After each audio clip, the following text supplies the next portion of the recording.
নমস্কাৰ মই আজি আকৌ এই ভিডিঅ'টো মানে হ'ল পাৰ্টছ অফ স্পীচৰ এক্সেক্টিভক লৈ বনাবলগীয়া হ'ল যোৱাকালি আপোনালোকৰ ফালৰ পৰা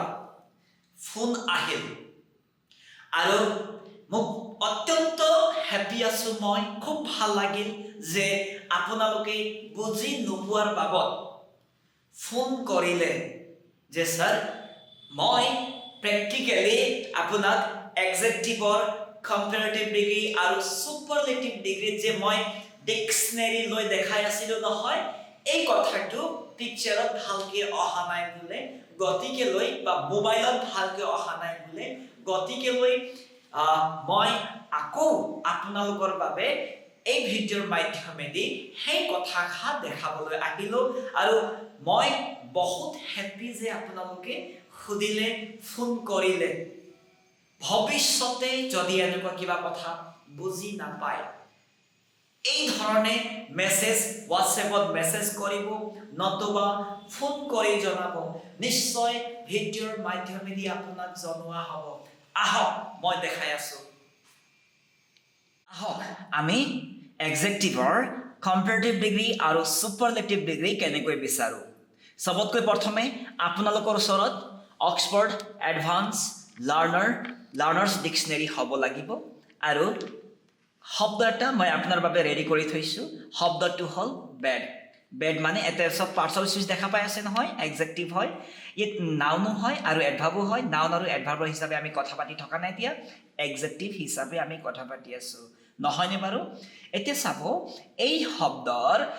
আপোনাৰ ৰেগুলাৰ হয় নে ইৰেগুলাৰ হয় বা ইয়াৰ কম্পেৰেটিভ আৰু সুপাৰলেটিভ কেনেকৈ বিচাৰিম ইয়াত চাইছে দেখিছেনে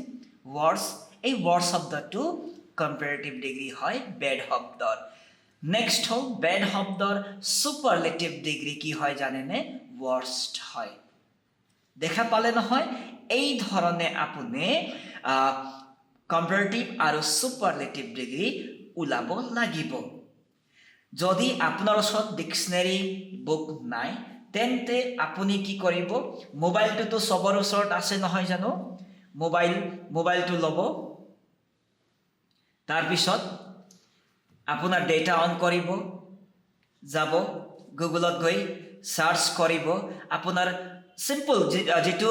আগৰ এক্সাম্পলত দিয়া হৈছে সেই শব্দটো মই ইয়াত টাইপ কৰিবলৈ চেষ্টা কৰিম মই চাব ABLE তাৰপিছত এবল লিখিলোঁ তাৰপিছত মিনিং শব্দটো ইয়াত টাইপ কৰি দিব হৈ গ'ল সাৰ্চ কৰিব এতিয়া এবল শব্দৰ চাব ইয়াত ইংলিছ হ'ব লাগিব দেই চাব তাৰপিছত এবল শব্দ এক্সেক্টিভত ইয়াত কম্পেৰেটিভ ডিগ্ৰী আৰু সুপাৰলেটিভ ডিগ্ৰী একো কথা উল্লেখ হোৱা নাই কাৰণ হ'ল আপুনি এই পেজটো সম্পূৰ্ণ খুলি থকা অৱস্থাত নাই তো আপুনি ইয়াত শ্ব' মোৰ ক্লিক কৰিব লাগিব শ্ব' মোৰত ক্লিক কৰি আৰু আপুনি ওপৰত উঠিব লাগিব ওপৰত স্ক্ৰল কৰি যাওক তো এবল শব্দ এক্সেক্টিভ হয় ইয়াৰ কম্পেৰেটিভ এক্সেক্টিভ নতুবা ডিগ্ৰী কি হয় দেখা পাই আছেনে এবলৰ তাৰপিছত সুপাৰলেটিভটো কি হয় এবলিষ্ট হয় দেখা পাই আছে EST ER আহিছে মানে হ'ল ই উইক এক্সেক্টিভ হয় নতুবা ৰেগুলাৰ এক্সেক্টিভ হয়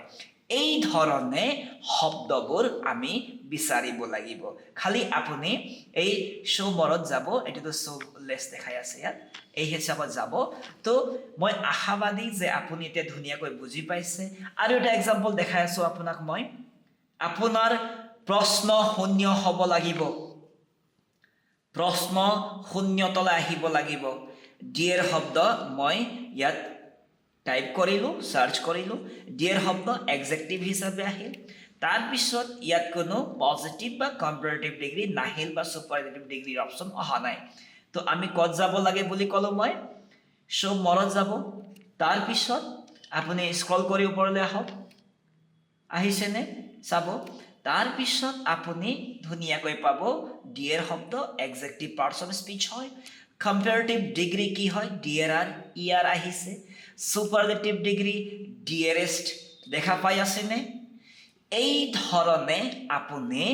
শব্দবোৰ ওলাব লাগিব আৰু এই টেকনিকটো